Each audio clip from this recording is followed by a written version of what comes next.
नमस्कार, मैं हूं आशुतोष। एजेंडा में आज बात करेंगे फूड सिक्योरिटी बिल की, यानी खाद्य सुरक्षा बिल की, जिस पर चर्चा कराने में आखिरकार सरकार कामयाब रही। कांग्रेस के लिए इस बिल को गेम चेंजर माना जा रहा है, यानी इसके आधार पर वो पूरा का पूरा खेल बदल देना चाहती है। और यह बात आज कांग्रेस अध्यक्ष सोनिया गांधी के भाषण से साफ भी हो गई। सोनिया ने अपना भाषण हिंदी में दिया और कहा कि भूखों के प्रति जिम्मेदारी निभाने का यह ऐतिहासिक मौका है जिसमें सबको साथ देना चाहिए। जाहिर है यह बात सोनिया ने बीजेपी को सुनाई है, जो बिल का विरोध कर रही है और बिल में संशोधन की मांग कर रही है। सुनिए क्या कहा सोनिया गांधी ने। आज हमारे सामने एक ऐतिहासिक कदम उठाने का मौका आया है, जिससे हम अपने गरीब भाई बहनों की परेशानी हमेशा के लिए खत्म कर सकते हैं। कुछ लोग सवाल उठाते हैं कि क्या हमारे पास इसके लिए साधन है। मैं उनसे कहना चाहती हूं कि सवाल साधनों का नहीं, हमें इसके लिए साधन जुटने ही होंगे। जब आप आए थे तब आप बिल लाने वाले थे, अब जब आप ला रहे हैं तब आप जाने वाले हैं। ये 4 साल आप कहां लटके रहे इसको लेकर मेरी समझ में नहीं आता। शहरों में तो अनाज होता नहीं, गांव में तो थोड़ा मिल भी जाएगा। शहरी जो 50% है वो क्या खाएगा? वो क्या खाएगा? मैं तो अनाज पैदा नहीं करता हूं और शहर में रहता हूं, तो क्या मैं रुपया खाऊंगा? कोयला खाऊंगा, तेल खाऊंगा, या स्पेक्ट्रम खा के खुशी रहूंगा? ये क्या कर रहे हैं आप? कोई काम तो ऐसा कीजिए कि जो समझदारी से समझ में आए लोगों के कि आप ठीक ठाक कर रहे हैं, आप उचित कर रहे हैं, आप लोगों को वास्तव में सद्भावना के साथ दे रहे हैं। तो इसी को देख के मुझे लगता है कभी कि ये फूड सिक्योरिटी बिल नहीं है, ये वोट सिक्योरिंग बिल है। ये वोट सिक्योरिंग बिल है कि चलो दिखाओ, गेम चेंजर बिल है, यानी सिक्योरिटी चेंजर बिल नहीं है, गेम चेंजर बिल है। कौन सा गेम चेंजर? सोनिया गांधी और उसके बाद मुरली मनोहर जोशी का भाषण आपने सुना। इस मसले पर लगातार अभी भी बहस संसद के अंदर जारी है। इस मसले पर एजेंडा के 5 सवाल है। पहला सवाल, क्या कांग्रेस चुनाव के मद्देनजर ही भोजन गारंटी बिल लेकर आई, खाद्य सुरक्षा बिल लेकर आई है? क्या भोजन गारंटी बिल यानी खाद्य सुरक्षा बिल खाद्य सुरक्षा बिल पर सोनिया का भाषण बीजेपी को करारा जवाब है? क्या सोनिया ने सोच समझकर खाद्य सुरक्षा बिल पर हिंदी में भाषण दिया है? चौथा सवाल, खस्ताहाल अर्थव्यवस्था क्या इस योजना का बोझ सह पाएगी? और आखिरी सवाल, क्या राशन की दुकानों के जरिए खाद्य सुरक्षा योजना कामयाब हो पाएगी? कुछ ऐसे महत्वपूर्ण सवाल हैं जिनका जवाब खोजने की कोशिश लगातार होती रहेगी। जाहिर है सरकार की इस योजना पर सवाल तमाम है, लेकिन हमारा एजेंडा साफ है, केवल चुनाव ही ना हो, भोजन की गारंटी का नारा माफ करेगा, लगता है कुछ गड़बड़ लिखा हुआ है। केवल चुनावी ना हो, भोजन गारंटी का नारा बात करने के हमारे साथ है कांग्रेस के नेता रणदीप सुरजेवाला, बीजेपी के प्रकाश जावड़ेकर, कृषि विशेषज्ञ देवेंद्र शर्मा और दैनिक जागरण के national bureau chief Anshuman Tiwari हमारे साथ हैं। साथ ही साथ हम आपको सीधे ले चलेंगे इस वक्त संसद भवन विजय चौक के पास, जहां हमारे पॉलिटिकल एडिटर सुकेश रंजन मौजूद है। सुकेश, क्या बहस अभी भी चल रही है और इस बहस का रुख क्या है?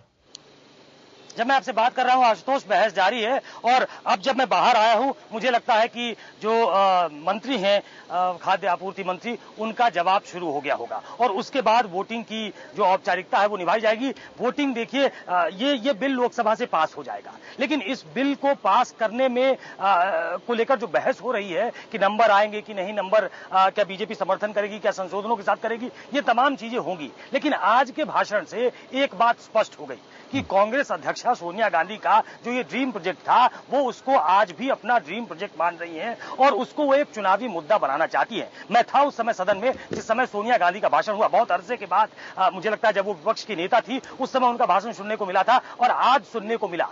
उन्होंने हिंदी में अपना स्पीच लिखा था, वो हिंदी में अपना स्पीच पढ़ा उन्होंने, शायद एक अपनी कॉन्स्टिट्यूएंसी को एक मैसेज देना चाहती थी। स्पष्ट मैसेज, कोई उसमें टेक्निकलिटी नहीं थी, कोई उसमें इस तरह की बात नहीं थी कि पौष्टिक आहार कितना मिलेगा, ये करने पे कितना हम पे खर्चा आएगा, क्या हम इस खर्चे को वहन कर सकते हैं। उन्होंने बहुत कन्विक्शन के साथ ये बात कही कि हमें संसाधन जुटाने पड़ेंगे। मतलब मैं इस बिल के पक्ष में थी, हमारी पार्टी इस बिल के पक्ष में थी, हमारे घोषणा पत्र में ये था, हम इसको लेकर आए हैं, अब चाहे संसाधन कहीं से भी जुटाने पड़े हम इसको करके दिखाएंगे। तो मुझे इस बात को लेकर कहीं भी सोनिया गांधी के मन में या कांग्रेस के मन में उनके भाषण के बाद जो दूसरे जगदंबिका पाल बोले या बाकी लोग जो बाहर आकर जिन्होंने बयान दिया, कहीं भी एपोलॉजेटिक नहीं था माहौल कि हम ये चुनावों के लिए कर रहे हैं। शायद इसलिए कि पॉलिटिकल पार्टी कोई भी चीज चुनावों को देख के करती है, उनके घोषणा पत्र में था। तो आज का भाषण एक तरीके से स्पष्ट करता है कि कांग्रेस पार्टी हो या यूपीए हो, इसको एक गेम चेंजर की तरह देख रही है। वो जमीन पे उतारेगी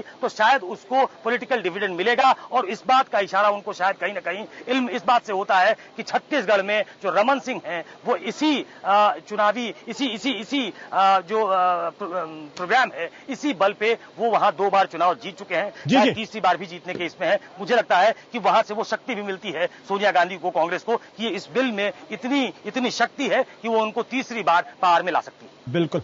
अंशुमन, सोनिया गांधी अमूमन संसद के भाषणों में हिस्सा नहीं लेती। आज इस बिल पर, खाद्य सुरक्षा बिल पर सोनिया गांधी का स्पष्ट तौर पर बोलना क्या संकेत देता है? राजनीतिक पिच बिल्कुल साफ है और इसमें कोई दो राय नहीं। जैसा सुकेश कह रहे हैं, मैं इस बात से सहमत हूं, मैंने भाषण सुना है। स्पष्ट रूप से सोनिया गांधी ने इसमें किसी भी उस उलझाव में उन सवालों का जवाब देने की या देते हुए दिखने की कोशिश नहीं की कि इसका बजट क्या होगा, अर्थव्यवस्था पर असर क्या होगा। सीधी सी चीज है कि कांग्रेस की एक राजनीतिक पिच है जो बहुत क्लियर है कि चुनाव में सरकार इसे अपने सबसे बड़ी उपलब्धि के तौर पर ले जाना चाहेगी। और अगर आप देखें तो उन्होंने भाषण में उन पिछले फैसलों से जोड़ने की कोशिश की जिन्हें कांग्रेस राजनीतिक रूप से पेश करती रही है, जैसे कि रोजगार का अधिकार या सूचना का अधिकार जैसे कदम।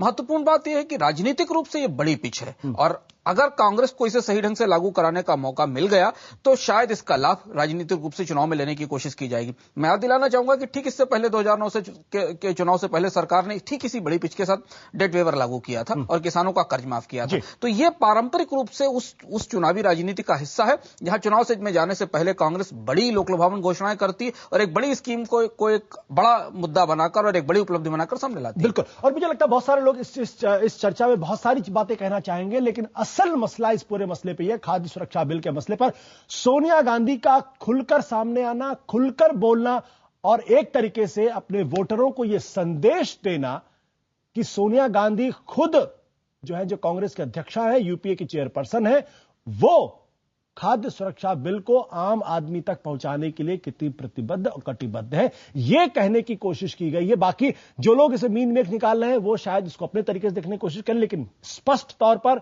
आने वाले लोकसभा चुनाव में खाद्य सुरक्षा बिल कांग्रेस के लिए सबसे बड़ी योजना और सबसे बड़ा ट्रम्प कार्ड होगा। इसीलिए पार्टी के सबसे बड़े नेता को इसमें बोलने के लिए उतारा गया। यही आज का संदेश है। देवेंद्र शर्मा जी, क्या वाकई में यह बिल कांग्रेस के लिए राजनीतिक तौर पर फायदेमंद साबित होने वाला है? देखिए, जैसा कि आपने अभी कहा है कि सोनिया गांधी जी खुद मैदान में आके उन्होंने ये बात कही है, ये बड़ा स्पष्ट है कि अगर आपको याद होगा 2009 में भी जब वो मनरेगा लाना था तब भी सोनिया गांधी जी की ही दबाव में आके सरकार ने उसको माना था। अब भी सरकार जो है उसको नहीं करना चाहती थी अगर उनको इकोनॉमिस्ट के ऊपर छोड़ दिया जाता, लेकिन ये सोनिया गांधी जी का दबाव है जिसके करके ये बिल लाया जा रहा है। तो वो उस पर अपनी राजनीति या अपना उसका एडवांटेज लेना चाहेंगी, इसमें कोई गलत नहीं है। लेकिन देखना हमें यह है कि हम पॉलिटिक्स से हट के देखें कि क्या इसका फायदा वाकई ही देश के, ठीक है जिनको आप 5 किलो अनाज देंगे वो तो ठीक है, लेकिन जिनको आप सबसे ज्यादा जिन्होंने पैदा करना है अनाज, उनकी आज हालत इतनी खस्ता है देश में कि वो कहीं लिंक नजर नहीं आ रहा मुझे। और वो सबसे बड़ा एक कंसर्न है क्योंकि जो पैदा करेगा अनाज वो आज उससे ये माना गया है कि 50% किसान जो हैं वो पहले ही भूख की रेखा से नीचे हैं। तो अगर किसान ही पीड़ित है, किसान ही भूखा है, तो ये हम किससे एक्सपेक्ट करते हैं कि ये फूड सिक्योरिटी की जो डिमांड है आने वाले सालों में होगी। खैर ये एक बड़ा इशू है। देवेंद्र जी, आपने सवाल ये पूछा, एक मिनट, आपने जो सवाल पूछा है आशुतोष जी कि क्या इसका पॉलिटिकल एडवांटेज होगा, बिल्कुल होगा। क्योंकि अगर थोड़ा सा समझ के चलेगी सरकार, जैसा कि छत्तीसगढ़ में हुआ है, उन्होंने एग्रीकल्चर को फूड सिक्योरिटी से लिंक किया है, और अगर ये भी सरकार ये कर पाती है तो मुझे लगता है कि ये बहुत बड़ी इनकी उपलब्धि होगी और इसको गेन जरूर होगा। बिल्कुल। बट आप मुझे एक बात समझाइए देवेंद्र जी, जब बार बार कहा जाता है कि भाई गरीबों की बात में सुनिए, गरीबों की बात करिए, और जब आर्थिक व्यवस्था की, आर्थिक नीतियों की की आलोचना का सवाल उठता है तो लोग कहते हैं भाई आप लोग कॉर्पोरेट वर्ल्ड के बारे में बात कर रहे हैं, आप इंडस्ट्री के बारे में बात कर रहे हैं, आप फॉरेन एक्सचेंज के बारे में बात करते हैं, आप एक्सपोर्ट इंपोर्ट के बारे में बात कर रहे हैं, और जब सरकार खाद्य सुरक्षा के बारे में बात करे, गरीबों को भोजन देने के बारे में बात करे, तब भी वही आलोचना होती है। तो ये द्वैत है क्या, या वाकई में इसके पीछे इतनी बड़ी राजनीति हो रही, किसी को खाना देना इस सरकार का मकसद नहीं, वोट लेना मकसद है? इसमें तो कोई दो राय नहीं है कि खाना मिले ना मिले, वोट लेना सरकार का मकसद है, क्योंकि 5 किलो से आदमी का पेट जो है नहीं भर सकता, ये हम सब जानते हैं। According to the ICMR statistics, उसमें 12 से 14 किलो चाहिए आपको अगर आदमी ने नॉर्मल अपनी लाइफ को जीवित करना रहना है। तो अगर 5 किलो से हम सोचते हैं हो जाएगा, तो ये तो खैर एक बहुत बड़ी हमारी गलती है। लेकिन सबसे बड़ी बात ये देखने की है, जो आपने कहा है कि ये क्या कारण है इस देश में, जब भी हम कहते हैं कि 1.25 लाख करोड़ रुपए खर्च होगा फूड सिक्योरिटी बिल पे, तो आप देखिए सारा कॉर्पोरेट जगत आपको अगर टेलीविजन पे देखें तो रोजाना आके बोलते हैं कि ये हमारी इकोनॉमिक हालत को और गड़बड़ाएगी इससे।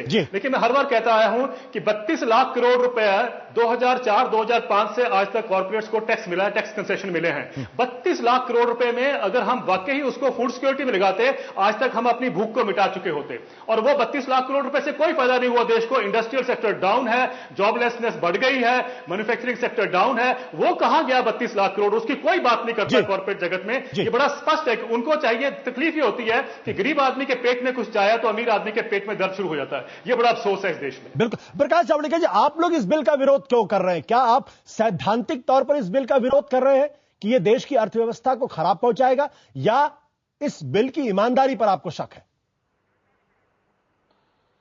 नहीं, मुझे लगता है आपने लोकसभा की चर्चा शायद सुनी नहीं है।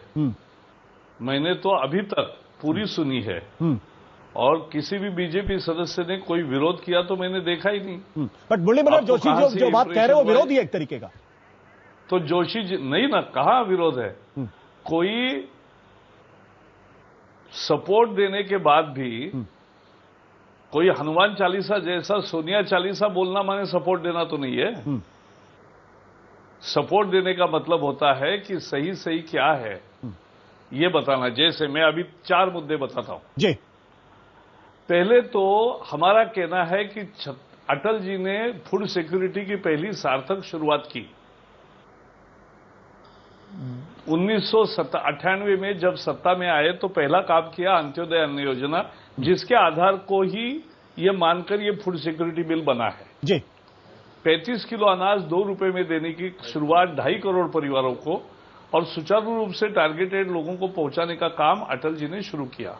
तो फूड सिक्योरिटी के हम पहले कारगर शुरुआत करने वाले हैं। और उसका अंतिम चरण छत्तीसगढ़ ने कानून करके दिया है, और कानून ऐसा किया जो 3 साल से अमल में है, और जिसमें 35 न्यूट्रिशन की सही है, यानी 5 रुपए में दाल भी है, 10 रुपए में तेल भी है, 1 रुपए में आयोडाइज नमक भी है, और सब मिल के एक खाद्य सुरक्षा के साथ साथ, और 35 किलो अनाज है, तो खाद्य सुरक्षा के साथ साथ एक न्यूट्रिशनल सिक्योरिटी की भी बात है। तो एक कॉम्प्रिहेंसिव काम करके जो बीजेपी ने दिखाया है जी वो करो, ये हम जब कहते हैं तो विरोध कहां हुआ? आप तो एक्सपेंशन की बात कर रहे हैं। 1 मिनट प्रकाश जी, आप बिल के साथ हैं? आपकी पार्टी बिल के साथ है? हाँ, हम तो वोट करने वाले हैं ना। और कांग्रेस की ये दिक्कत है, कांग्रेस को लगा था कि बीजेपी या बाकी दल विरोध करेंगे और फिर हम कह के जाएंगे कि देखो गरीब के लिए हमने ये करना चाहा, लेकिन इन प्रतिगामी ताकतों ने हमारा विरोध किया। लेकिन ऐसे तो हुआ नहीं, तो इसलिए उनकी दिक्कत हो गई। अब हम ये कह मात्र जरूर पूछेंगे कि भाई 66 साल के आजादी के बाद गरीब को रोटी देने की सरकार को, यानी इतनी गरीबी क्यों रही आपके जमाने में, जब 71 में आपने नारा दिया था गरीबी हटाओ का? हम ये पूछेंगे जरूर। और इसको क्या मानोगे आप? इसका विरोध थोड़ा ही, हम तो उनको आईना दिखा रहे। आईना ये दिखा रहे कि आपकी अर्थनीति के कारण किसान को करीब लाभकारी मूल्य नहीं मिला, इसलिए खेती और मजदूर को न्याय नहीं मिला, इसलिए पूरा ग्रामीण भारत गरीब रहा। और आज जो भूखमरी की समस्या पैदा हुई और कुपोषण की समस्या ज्यादा है, वो कांग्रेस के अर्थनीति के कारण है। ये हम जरूर बताएंगे, हिसाब दिखाएंगे। प्रकाश जी, यानी सिद्धांत के तौर पर, एक मिनट सुन लो, आप सिद्धांत के तौर पर बीजेपी यह मानती है कि फूड सिक्योरिटी बिल सरकार का एक अच्छा कदम है और इसे बीजेपी को समर्थन देना चाहिए, ये आप कह रहे हैं? नहीं, ये मैंने कहा कि सरकार का अच्छा समर्थन दे रहे हैं। अगर अच्छा कदम नहीं हो तो आपकी पार्टी क्यों समर्थन दे रही? नहीं, एक मिनट, अच्छा कदम नहीं है मैंने कब कहा? आप भी बोल रहे हो यार। ना, आपने कहा ना कि आप इसके समर्थन में लो। अगर आप अच्छे चीज के वो बोला नहीं, ऐसा नहीं है ना, वो बताओ, अपरिहार्य चीज का भी कभी कभी समर्थन करना पड़ता है। आप गलत चीज का समर्थन तो नहीं करेंगे ना? आपकी पार्टी एक जिम्मेदार पार्टी गलत चीज का समर्थन तो नहीं करेगी। कोई गलत बिल आएगा उसका समर्थन नहीं करेगी। यानी एक अच्छा बिल है इसलिए आप उसका समर्थन करिए, अच्छा कदम है उसका समर्थन कर रहे हैं। उसमें गलतियां हो सकती हैं, उसमें मीनमेट निकाला जा सकता है, उसकी आलोचना हो सकती है, लेकिन अगर बुनियादी तौर पर अच्छा कदम है तभी आप समर्थन कर रहे होंगे। नहीं, एक पांचवी भी स्थिति होती है जो आपने नहीं बताई, और जो है ये है कि कांग्रेस के अर्थनीति के कारण इस देश के गरीब ने इतने साल भुगता है। लेकिन अब कोई भी कांग्रेस का पाप हो, लेकिन आखिर देश तो हमारा है, गरीब तो हमारा है, नागरिक तो हमारा है, यानी तो उसके लिए जो एक मिनट जो अटल जी ने शुरुआत किया उसको छत्तीसगढ़ के मॉडल तक ले जाना है, और वो हम हमारे भाषण में आग्रह से कहेंगे। बट प्रकाश जी, आप कहीं ना कहीं फूड सिक्योरिटी बिल के लिए भी बीजेपी अपनी पीठ थपथपाना चाहती। हमने 1998 में इसकी शुरुआत की, हमने छत्तीसगढ़ में लागू किया। बिल्कुल, तो आप कह दीजिए ना, दिल से, बिल्कुल थोड़ा सा दिल बड़ा करके कह दीजिए कि सरकार ने एक अच्छा कदम उठाया है, हम उसके साथ हैं, इसमें कमियां हैं और इसलिए हम चाहेंगे कि सरकार उन कमियों को दूर करे। मैं ये कहूंगा, कल भाषण मेरा सुनो आप जी, मैं तो ये कहूंगा कि अटल जी ने जो शुरुआत की, और हमारी अपेक्षा थी कि ये सरकार छत्तीसगढ़ के अनुभव के आधार पे छत्तीसगढ़ जैसा 90% लोगों को कवर करने वाला बिल बनाएगी। जी जी, 35 किलो अनाज देने वाला बिल बनाएगी, और उसके साथ साथ ये करेगी। लेकिन ये नहीं किया है। फिर भी ये फूड सिक्योरिटी, चूंकि हमारा विश्वास है, जी जी, हमारा मंत्र है, हमने सफल किया है, इसलिए हम मूल कल्पना से तो हम उद्गाता है तो हम तो बोलेंगे। बिल्कुल। सुकेश, जो प्रकाश जी कह रहे हैं, क्या बीजेपी की मजबूरी है इस बिल को समर्थन देना और यह बताना कि यह हमारा है, हमने इनिशिएट किया था, हमने इसको ठीक से लागू किया?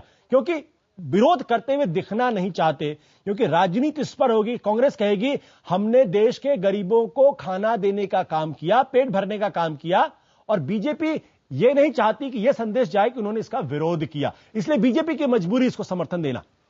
बिल्कुल, कांग्रेस ये कहेगी कि हम गरीबों को खाना दे रहे हैं तो बीजेपी के पेट में दर्द हो रहा है। अब ये कैच 22 सिचुएशन है आशुतोष। बीजेपी चाहती है कि उसको छत्तीसगढ़ मॉडल पे डेवलप किया जाए, वो एक अच्छी चीज होगी, वो करना चाहिए। बहुत सारी बिल में खामियां हैं, लेकिन इन खामियों के बावजूद भी बीजेपी को समर्थन करना पड़ेगा, क्योंकि ऐसा ये बिल है जो आम लोगों से जुड़ता है, जो गरीबों से जुड़ता है। इस बिल को बीजेपी इस हालत में ऐसा जो बिल बनाया गया है उसमें समर्थन नहीं करना चाहती है, लेकिन पॉलिटिकली कई बार करेक्ट दिखना पड़ता है, इसलिए पॉलिटिकली करेक्ट दिखना पड़ेगा और समर्थन करना पड़ेगा। प्रकाश जावड़ेकर सही कह रहे हैं, वो बिल का समर्थन करना भी चाहते हैं, बिल का समर्थन नहीं भी करना चाहते हैं। वो चाहते हैं छत्तीसगढ़ मॉडल उसमें इनकॉर्पोरेट किया जाए, जो नरेंद्र मोदी ने प्रधानमंत्री को चिट्ठी लिखी है उसकी कुछ बातें उसमें इंक्लूड की जाए, उसको न्यूट्रिशियस बनाया जाए, उसमें यह कहा जाए कि जितना भोजन दे रहे हो वो कम से कम कांग्रेस को आईना दिखाना चाहेंगे, आम जनता को यह बताना चाहेंगे कि कांग्रेस जो आपको दे रही है ये दरअसल आपको फूड सिक्योरिटी नहीं दे रही है, लेकिन तब भी हम इसका समर्थन कर रहे हैं क्योंकि हम इसका विरोध करते हुए दिखना नहीं चाहते। ये पॉलिटिकली इनकरेक्ट कदम होगा। तो ये कैच 22 सिचुएशन वाली स्थिति है आशुतोष। बिल्कुल अंशुमन जी, मतलब ये एक मजबूरी भी है। राजनीतिक रूप से देखिए बड़ा स्पष्ट है, बड़ा निरापद सा कदम है। मैं कहूंगा कांग्रेस इस पूरे बिल को जिस तरह से, भाजपा आमतौर पर खुलकर इसका समर्थन कर रही है, और मुझे लगता है कि कोई भी राजनीतिक दल दोनों सदन में इसका विरोध नहीं करेगा, इसके खिलाफ वोट देने नहीं जाएगा, क्योंकि इसकी जो पॉलिटिकल मैसेजिंग है वो इतनी पावरफुल है कि आप भूखों को खाना देना चाहते हैं, आप 5 रुपए में अनाज देना चाहते हैं, देश की अधिकांश आबादी को सस्ता भोजन देना चाहते हैं। भारत में राजनीति के बुनियादी मूल्य ही हैं, इन्हीं मूल्यों पर चुनाव लड़े गए। तो इसलिए अब कोशिश क्या होगी कि खाद्य सुरक्षा का श्रेय बांटा जाए। जाए आपस में, भाजपा कांग्रेस ना लेके उठ कि सिर्फ उसको ना ले। प्रकाश जावड़ेकर जी ये प्रयास करते दिख रहे हैं कि श्रेय में थोड़ी हिस्सेदारी भाजपा के खाते में भी आ जाए, क्योंकि हमने 98 से अंत्योदय योजना शुरू की थी, तो ये वो प्रयास दिखाई देगा। इसका विरोध कहीं होने वाला नहीं है। यहां तक कि सदन में जिन लोगों ने किसानों के सहारे इस पर सवाल उठाया, वे भी शायद इसके खिलाफ वोट करने नहीं जाएंगे। बट क्या कांग्रेस ईमानदार है इसको लेके? भाई आपने कहा कि 2009 का जब चुनाव हुआ था हमने अपने घोषणा पत्र में इसको डाला था कि हम देंगे, और आज जब चुनाव की आहट लगभग बहुत पुरजोर तरीके से तेज हो गई है तब इसको लाने की बात की जा रही है। ईमानदारी का पैमाना इसका क्रियान्वयन होगा। देखिए, अगर आप एक चीज ध्यान दें, मनरेगा के क्रियान्वयन को कांग्रेस के राजनीतिक नफा नुकसान से तौला जाए। अगर आप कुछ आंकड़े सामने रखें कि जिन क्षेत्रों में मनरेगा कायदे से लागू हुई, जहां 50 दिन से ज्यादा का रोजगार आया, वहां कांग्रेस को उसके राजनीतिक लाभ मिले, और जिन क्षेत्रों में मनरेगा कायदे से लागू नहीं हुई वहां उसका राजनीतिक लाभ नहीं मिला, अगर नुकसान नहीं हुआ तो इसका क्रियान्वयन और ईमानदारी तय करेगी। क्योंकि मनरेगा चुनाव के बाद शुरुआत में बहुत तेजी से लागू की गई और उसके 3 साल 4 साल बाद वो एक बड़ी समस्या बनकर आई, और उसके बाद सीएजी की रिपोर्ट में उस पर सवाल उठाए गए। डेट वेवर जो इतनी बड़ी मेजर पॉलिटिकल स्कीम थी, उसका फेल्योर साबित हुआ। तो यह कहना कि इसमें अभी फिलहाल राजनीतिक ईमानदारी है, फिलहाल इसमें चुनावी ईमानदारी है कि हमें चुनाव में चुनावी ईमानदारी है कि मुझे चुनाव में जाना, इसलिए इस वोट लेने के लिए इसको हम लेकर आ रहे हैं। इसे लागू करने की दिल्ली बहुत दूर है। इसे राज्य सरकारों को लागू करना है, पीडीएस को रिवैम्प करना है, बेनिफिशरीज की पहचान होनी है, आपको अनाज का लंबे समय तक व्यवस्था करनी है, तो वो बहुत सारे पेच है जिनको अभी देखना जरूरी है। बिल्कुल। हमारे साथ कांग्रेस के वरिष्ठ नेता रणदीप सुरजेवाला जुड़ गए। रणदीप सुरजेवाला जी, ये कांग्रेस चुनाव के ठीक पहले क्यों लाने की सोच रही? चुनाव के काफी पहले भी ला सकती थी, अभी क्यों? टाइमिंग को लेकर सवाल है। क्या आप लोग ईमानदारी से लागू करना चाहते हैं या चुनावी नारे के तौर पर इसका इस्तेमाल करना चाहते हैं? देखिए, मैं 2 बातें कहना चाहूंगा जी। सबसे पहले, खाद्य सुरक्षा बिल या भोजन का अधिकार हमारे देश के और कांग्रेस पार्टी के विश्वास का हिस्सा है। ये एक ऐसी क्रांति का सूत्रपात है जो भूखमरी और कुपोषण के खिलाफ है, और इसे ऐसा नहीं है कि कांग्रेस इसे आज लेकर आई है। 2009 में हमने ये घोषणा की, घोषणा करते ही बिल का प्रारूप सारे प्रांतों को दे दिया गया जी। प्रांतों से बाकायदा 1.5 साल तक मंत्रणा हुई। उसके बाद पार्लियामेंट में बिल पेश किया गया कैबिनेट की अनुमति के बाद।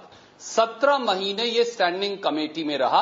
7 कांग्रेस के सदस्य थे, 7 बीजेपी के सदस्य थे, दूसरे जो दल हैं घटक दल हमारे और बीजेपी के, उनके सदस्य भी थे। उनसे मंत्रणा करने के बाद सबकी सहमति के साथ, आज जो मित्र कह रहे हैं कि वो सहमत नहीं, मैं कहना चाहूंगा कि सारे सदस्यों ने सहमति जताई थी स्टैंडिंग कमेटी में, जो मिनी पार्लियामेंट है। उसके बाद ये बिल लेकर आया गया है। इस पे बाकायदा विस्तृत चर्चा हुई है। इस देश के 82 करोड़ लोगों को भोजन का अधिकार देने का ये एक हमारी निष्ठा का हिस्सा है, जो हमारे संविधान और हमारी आजादी से जुड़ा है। बट रणदीप जी, क्या ईमानदारी से आप ये मानेंगे कि इस देश में 67 सालों में सबसे ज्यादा 59 साल तक आपकी सरकार ने शासन किया, यानी जिसमें कांग्रेस की भागीदारी रही है? और अगर आज भी आपको लगता है कि 82 करोड़ लोग इस देश के अंदर जो भूख से या भोजन से वंचित हैं, उसकी 90% जिम्मेदारी तो कांग्रेस को लेनी पड़ेगी कि वो फेल रहे इस देश के गरीबों को खाना दिलाने में, इसलिए आज आपको ये योजना लानी पड़ रही है। क्या ये अपने आप में सेल्फ कन्फेशन करेगी कांग्रेस या नहीं? देखिए, 2 बड़ी, आप आधा गिलास में आधा पानी है या आधा भरा है, ये देखने का नजरिया है। प्रगति जो है, तरक्की जो है, कुपोषण से जो लड़ाई है, गरीबी से लड़ाई है, भूखमरी से लड़ाई है, बेरोजगारी से लड़ाई है, ये निरंतर चलने वाली प्रक्रिया है। देश जब आजाद हुआ, हमारी संख्या क्या थी? आज 121 करोड़ लोग हैं। गरीबी से जो नीचे रेखा के लोग हैं, उनकी संख्या कम है, मैं मानता हूं, पर बहुत सारे ऐसे मित्र हैं, बहुत सारे ऐसे गरीब परिवार हैं जिनको सहारे की जरूरत है। उनके काम के साथ साथ भोजन और पोषण का ये अधिकार उन साधारण हिंदुस्तानियों को एक ऐसी ताकत देगा ताकि वो अपने पांव पर खड़े हों और इस देश की प्रगति में साझेदार बने। हमको इसको सकारात्मक तरीके से देखना चाहिए, न केवल आलोचना के। रणदीप जी, हम इसको सकारात्मक तरीके से लेना चाहते हैं, लेकिन अगर आप ये कहते आजादी के 67 साल के बाद कि 10% लोग गरीबी की रेखा के नीचे हैं, उनको भोजन मिलता नहीं है, इसलिए उनको भोजन देने की बात सरकार कर रही है, तो बात समझ में आती कि आपने देश के 90% लोगों को गरीबी रेखा से ऊपर उठा दिया। ये इस बात का कन्फेशन है फूड सिक्योरिटी बिल कि इस देश की सरकारें गरीबों के प्रति संवेदनशील नहीं थी, इसलिए आज आपको 70 से 80% तक के लोगों को भोजन की जिम्मेदारी और गारंटी देनी पड़ रही है। यह मानेंगे कि ये सरकारें नाकाम रही, उसमें आपकी भी सरकार सबसे ज्यादा। यह कन्फेशन करने में क्या प्रॉब्लम है? मैं आपको बहुत आदर से कहना चाहूंगा कि मैं इससे और इस देश के बहुमत के लोग इससे असहमत हैं जो आप कह रहे हैं। आपकी बात में वजन हो सकता है, पर इसका देखने का नजरिया आपका बिल्कुल अलग है। आप ये देखिए कि इस देश में गरीबी रेखा, बहुत गरीब जो लोग हैं वो अंत्योदय योजना में 35 किलो अनाज लेते हैं। कुछ और गरीब हैं जो गरीबी रेखा से नीचे हैं, पर बहुत सारे और मित्र हैं जो मेहनत करते हैं। कोई फल वाला है, कोई सब्जी वाला है, कोई छोटा किसान है, कोई खेत मजदूर है, और वो अपने अपने 10 नूह की कमाई जो हम कहते हैं, अपने हाथ की 10 उंगलियों की कमाई लेकर खाता है। अगर थोड़ी सी मदद सरकार भी उसकी करे तो उसे भोजन और पोषण और ज्यादा हम उसे सशक्त कर पाएंगे, और वो अपने साधनों को और अलग बातों के लिए जिनकी जरूरत है रोजमर्रा की जिंदगी में इस्तेमाल कर पाएगा। किसान को मदद मिलेगी क्योंकि न्यूनतम समर्थन मूल्य गारंटी होगा, प्रोडक्टिविटी बढ़ेगी, उत्पादन बढ़ेगा, गरीब किसान आम आदमी देश की प्रगति में साझेदार बनेगा। सामाजिक जब तक हम न्याय और क्रांति का सूत्रपात नहीं करेंगे तब तक आर्थिक क्रांति बेमानी है। रणदीप तिवारी, देवेंद्र शर्मा, साथ ही साथ प्रकाश जावड़ेकर जो बीजेपी के वरिष्ठ नेता है, रणदीप सुरजेवाला जो कांग्रेस के वरिष्ठ नेता, और हमारे पॉलिटिकल एडिटर सुकेश रंजन इस वक्त हमारे साथ मौजूद है। देवेंद्र शर्मा जी, इस बिल को लेकर तमाम तरीके की बातें की जा रही, बट एक सवाल जो अर्थव्यवस्था से जुड़े हुए लोग हैं वो ये सवाल खड़े कर रहे हैं कि भाई इसको लागू कैसे करें एक ऐसे समय में जबकि देश की आर्थिक अवस्था बहुत खराब है, अच्छी नहीं है, कम से कम यह कहा जा सकता है। क्या इसलिए सवाल उठता है कि चुनाव को जीतने के लिए आपने सुगौफा छोड़ा है, इसको लागू कैसे करेंगे, इस बात की कोई गारंटी नजर नहीं आती। देखिए, ये तो सवाल जो है बहुत दिनों से उठ रहे हैं कि पैसा कहां से आएगा। जैसे मैंने पहले भी कहा है कि ये सवाल जो उठते रहे ये सिर्फ इसलिए है, मेरा ये मानना है कि जब भी कोई सब्सिडी की बात होती है तो गरीब को सब्सिडी मिले, पुअर को सब्सिडी मिले, तो सब जगह हंगामा होता है कि फिस्कल डेफिसिट बढ़ जाएगा। लेकिन जब अमीर को सब्सिडी मिलती है, इंसेंटिव के नाम पर मिलती है, उसको सब्सिडी नहीं कहा जाता, इंसेंटिव कहा जाता है, तो सब उसको ठीक है, वो सब बिल्कुल सबको एक्सेप्टेबल होती है। तो ये कहीं ना कहीं हमें इसका देखना पड़ेगा कि पैसे की कमी नहीं है इस देश में, लेकिन उसकी प्रायोरिटीज कहां पर अभी तक हमें बांटनी है वो देखनी है। लेकिन आपने जो ब्रेक से जाने से पहले एक सवाल आपने जो पूछा था, मुझे लगता है बहुत महत्वपूर्ण था कि 1971 में जो गरीबी हटाओ का स्लोगन था उससे गरीबी नहीं हटी, और अभी जो 2013 में हम जो भूख हटाओ की बात कर रहे हैं, क्या उससे भूख हटेगी? ये बहुत बड़ा सवाल है, और मुझे लगता है कि इसको कहीं समझने की जरूरत है। ये पॉलिटिकल डायलॉग बाजी अगर खत्म हम कर दें, उसके बाद समझने की कोशिश करें कि आने वाले दिनों में क्या होगा हमारे देश में अगर हम इस तरीके का फूड बिल लेके आएंगे जहां पर कि हम पैदावार पे जोर नहीं दे रहे हैं, हम सिर्फ लोगों को डोल जिसको कहते हैं आपके कटोरे में जो डाला जाएगा उस पे जोर दे रहे हैं। वो जो डीलिंग है वो बहुत खतरे वाला बात है, क्योंकि मैं एक एग्जांपल दूंगा आपको एक छोटा सा। कर्नाटका ने 1 रुपए पे चावल देने की बात की है। कर्नाटका का खुद पैदा नहीं करता है, लेकिन वो छत्तीसगढ़ से 27 रुपए किलो खरीद के उसको 1 रुपए पे देगा। ये जो इस तरीके का मॉडल है, ये बिल्कुल देश के लिए बिल्कुल ठीक नहीं है। हमें करना ये चाहिए कि लोकल प्रोडक्शन हो, लोकल प्रोक्योरमेंट हो और लोकल डिस्ट्रीब्यूशन हो। ये सवाल मैंने इसीलिए किया था कि भाई आप जब देश की अर्थव्यवस्था अच्छी नहीं है, देश के अंदर लगातार जो है चिंताएं व्यक्त की जा रही हैं, ऐसे में आप 1,25,000 करोड़ की सब्सिडी एक तरीके से देने की कोशिश कर रहे हैं, उससे आपकी अर्थव्यवस्था पर और सवाल खड़े हो सकते हैं। तो कहीं ऐसा तो नहीं कि 1971 की तरह एक बार फिर नारा ही नारा रह जाए कि सरकार ने बिल तो पास कर दिया लेकिन गरीबों को गरीबी दूर नहीं हुई, उनको भोजन नहीं मिला। क्या यह आशंका सही है इसमें? नहीं, ये बिल्कुल स्वाभाविक सी बात है। मैं कह रहा हूं कि राजनीतिक रूप से अगर ये इस कदम को उठाने का सबसे उपयुक्त समय था, तो आर्थिक रूप से सबसे खराब समय है इस तरह का कदम उठाने का। जो बात देवेंद्र जी कह रहे हैं वो बात मैं अलग ढंग से कहना चाहता हूं। वो एक कह रहे हैं कि डोल दिया जा रहा है, क्योंकि 1 रुपए का चावल अगर आप 27 रुपए में छत्तीसगढ़ से खरीदकर कर्नाटक में बांटेंगे तो अल्टीमेटली आप अपने फिस्कल सिस्टम को ब्लीड कर रहे होंगे। तो जो बुनियादी सवाल एक इस समय अगर ये विधेयक लागू किया जाता है, जिस समय आपकी इकोनॉमी के सारे पैरामीटर बहुत बुरी स्थिति में है, आमतौर पर क्राइसिस है, ये बात नेता प्रतिपक्ष भी और सत्ता पक्ष भी मान रहा है। और मुझे आश्चर्य कि सदन में इस पर चिंता नहीं जाहिर की गई, उस तरह से और चर्चा नहीं हुई। उस समय सिर्फ भारत के पास एक पॉजिटिव इंडिकेटर दिखाई देता है कि आपने अपने फिस्कल बैलेंस को इस दौरान मेंटेन करके रखा, इससे 1% फिस्कल डेफिसिट ऊपर जाएगा। तो एक सवाल तो पहला विषय तो ये कि क्या इसको लागू करने का आर्थिक रूप से उचित समय मुझे मुझे नहीं लगता पूरी दुनिया के इन्वेस्टर इसे मैं नियत पे सवाल खड़े कर रहा हूं। मैं विशुद्ध तौर पर, और रणदीप सुरजेवाला जी हमारे साथ हैं, हमारे सवाल जवाब देंगे, लेकिन उसके पहले प्रकाश जावड़ेकर जी, मेरा सवाल बहुत विशुद्ध रूप से, इस देश के अंदर नारेबाजी ज्यादा होती, नारे उछाले जाते हैं, लोगों को उम्मीदें बढ़ाई जाती हैं और बाद में वो कोई होता नहीं। मैं कह रहा हूं कि क्या हमारे पास देश के अंदर वो इंफ्रास्ट्रक्चर है जो इतनी बड़ी योजना को लागू करा सके आम आदमी तक? नरेगा शुरू हुई, अच्छी योजना थी, लेकिन भ्रष्टाचार की भेंट चढ़ गया। पीडीएस सिस्टम आपके पास है नहीं, पैसे आपके पास है नहीं, आप लागू कैसे करेंगे? यही सवाल मैं कर रहा था। लेकिन सबसे पहले मैं चाहूंगा प्रकाश जावड़ेकर जी सवाल का जवाब दें। मेरा मानना यह है जी कि कोई भी योजना अगर राजनीतिक इच्छा शक्ति है तो सफल होती है, और राजनीतिक इच्छा नहीं है, पॉलिसी पैरालिसिस है और निर्णय की कमी है, तो फिर लागू नहीं होती। और दोनों के उदाहरण हम अनेक राज्यों में अलग अलग तरीके से देख रहे हैं। जी मुद्दा है, सब लोग छत्तीसगढ़ की जो वाहवाह करते हैं और छत्तीसगढ़ कर्नाटक को भी चावल दे रहा है, तो मुद्दा ये है कि उन्होंने हर 3 गांव में एक एक छोटा गोडाउन पहले ही बना दिया है। तो ये जो एक इच्छा शक्ति के कारण कर सकते हैं वो किया, सारे कोऑपरेटिव को दे दिया और महिलाओं के इनको दुकानें दे दी, और ताकि ट्रांसपेरेंसी पूरा टेक्नोलॉजी से लाई। मेरा मानना है अगर करना है तो कर सकते हैं, नहीं है तो नहीं कर सकते। दूसरी बड़ी बात एक मैं बताना चाहता हूं कि किसान का जो मुद्दा है वो एक इम्पॉर्टेंट इसलिए है कि आज भारत गरीब क्यों है।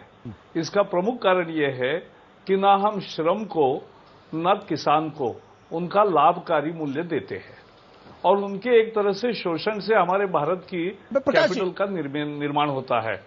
और इसलिए उस पे आगे चर्चा कर लेंगे, उस पे आगे चर्चा करेंगे। लेकिन रणदीप सुरजेवाला जी, ये गंभीर सवाल है। जब देश की अर्थव्यवस्था 5 के नीचे जाने की कोशिश हो रही हो, जब प्रधानमंत्री खुद इस बात के लिए चिंतित हो, वित्त मंत्री के अंदर चिंता हो, ऐसे में ये तो उसका आर्थिक पक्ष से पैसा कहां से आएगा? दूसरा सवाल इस बात को लेकर, आपके पास इंफ्रास्ट्रक्चर ही नहीं है, आप लोगों को तेल नहीं दे सकते, आम आदमी तक तेल नहीं जा पाता, अनाज नहीं जा पाता, इतनी बड़ी योजना लागू कैसे करेंगे?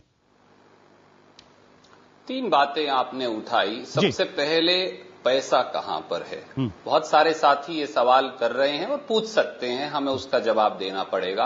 आज 6.5 करोड़ परिवारों को अंत्योदय और गरीबी रेखा से जो नीचे परिवार हैं, और उनको जो सबको फूड सब्सिडी दी जाती है और दूसरे भिन्न तरीकों से और स्कीम से, उसकी लागत देश को है 92,000 करोड़ रुपया।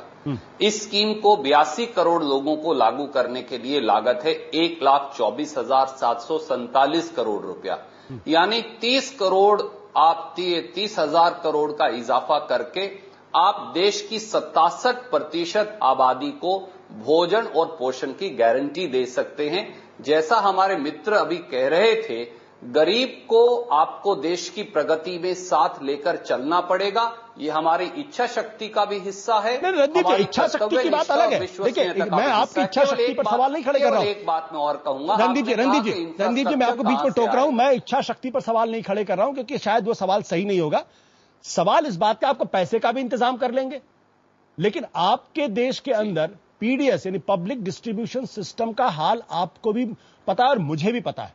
राशन की दुकानों पर राशन पहुंचता नहीं, उसके पहले ब्लैक मार्केट में चला जाता है। उसकी कहीं कोई जवाबदारी नहीं है, कहीं कोई उसका सवाल नहीं खड़ा करता है। भ्रष्टाचार भयानक है। नरेगा जैसी योजना चौपट हो गई है इसी चक्कर के अंदर। आप कैसे डिस्ट्रीब्यूट करें, कहां से आएगा ये? आपका सवाल बड़ा वाजिब है, और पहली बार इस कानून को अगर आप पढ़ें तो इसके अंदर लिखा है कि पीडीएस में इलेबोरेट 2 तरह के रिफॉर्म्स आवश्यक हैं। नंबर 1, राशन की दुकान से लेकर और सचिवालय तक पूरी राशन प्रणाली का एक सीमित समय में कंप्यूटरीकरण, और हर जो लाभ करता है उसका आधार कार्ड से जोड़ना। इसका पहला प्रोजेक्ट हरियाणा में हमने किया था। हर व्यक्ति के 5-5 परिवार के सदस्यों के 10 फिंगरप्रिंट और आई स्कैन लेकर, जब तक आप उस पर अंगूठा नहीं लगाएंगे हैंडहेल्ड डिवाइस पर, राशन रिलीज नहीं हो सकता। कृपया आप समझिए, टेक्नोलॉजी जो है वो सबसे बड़ा लेवलर है, करप्शन के खिलाफ भी और पारदर्शिता लाने में भी। और पहली बार इस पूरे देश में इस कानून के माध्यम से यह अनिवार्य बनाया गया है कि पूरी राशन प्रणाली जो है सीमित समय में ओवरऑल होगी। पूरा कंप्यूटरीकरण होगा और हर लाभकर्ता को आप आधार कार्ड से जोड़कर उसके माध्यम से ये राशन देंगे। मुझे उम्मीद है एक नौजवान हिंदुस्तानी के तौर पर ये देश की राशन प्रणाली को भी बदलेगा, अर्थव्यवस्था को भी बदलेगा। और किसान के बारे में एक बात कहना चाहता हूं, 67% लोगों को अगर आप अनाज दें, गेहूं और चावल, तो 627 लाख टन चाहिए। आज 34% प्रोक्योरमेंट जो सरकार करती है, केंद्रीय सरकार, वो 617 लाख टन है। बाकी का सब आज भी ओपन मार्केट में है। तो इस देश के किसान की उत्पादकता पर प्रश्न मत उठाइए।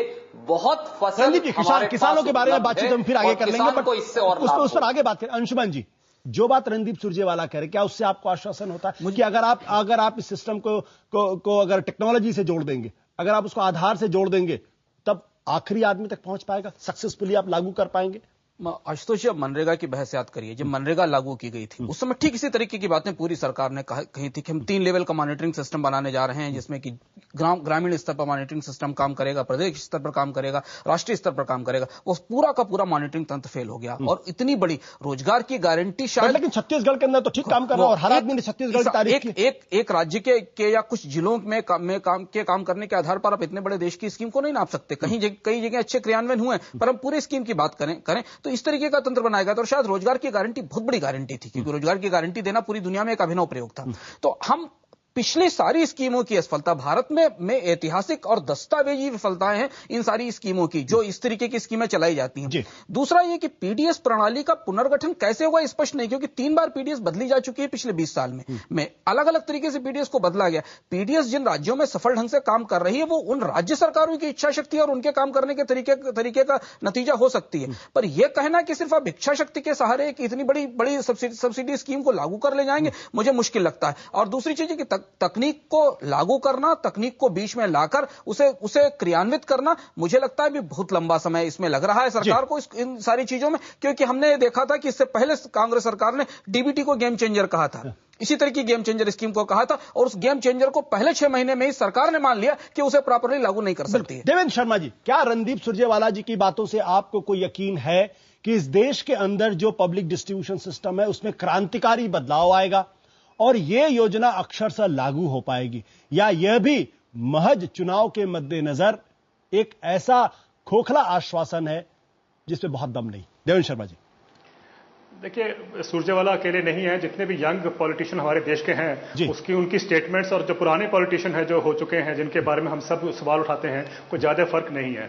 ये स्टेटमेंट्स तो हम सुनते आएंगे और सुनते रहेंगे, लेकिन सच्चाई ये है कि जैसा कि इन्होंने इशारा किया कि किसान हमारा बहुत प्रोड्यूस कर सकता है, मैं इनको बता दूं कि बिल्कुल ठीक है, पैदा कर सकता है, लेकिन पिछले 15 साल में 3 लाख किसानों ने आत्महत्या की है और 40% किसान खेती छोड़ना चाहते हैं कि अगर उनको आज विकल्प मिल जाए। हमारे पास यह मौका था कि हम ऐसा बिल लाते जिसमें हम लैंड एक्विजिशन बिल का रोल देखते, ट्रेड का रोल देखते। इंटरनेशनल ट्रेड में हम जब ड्यूटीज कम करते हैं तो बाहर से सस्ता अनाज आता है, किसान बाहर होता है। और हम ये कोशिश करते हैं कि 6.5 लाख गांव में से कम 5.5 लाख गांव हैं जो अपना अनाज पैदा करते हैं। तो हम ये करते कोशिश कि भाई ये गांव क्यों ना अपने आप संपन्न हो जाते हैं अपनी खाद्य सुरक्षा एड्रेस करने के लिए, तो आपके सारे देश के ऊपर बोझ कम हो जाता। तो गांव गांव को हमें ये करने की जरूरत थी और ये सारा सिस्टम उपलब्ध था हमारे देश में, सीखना था।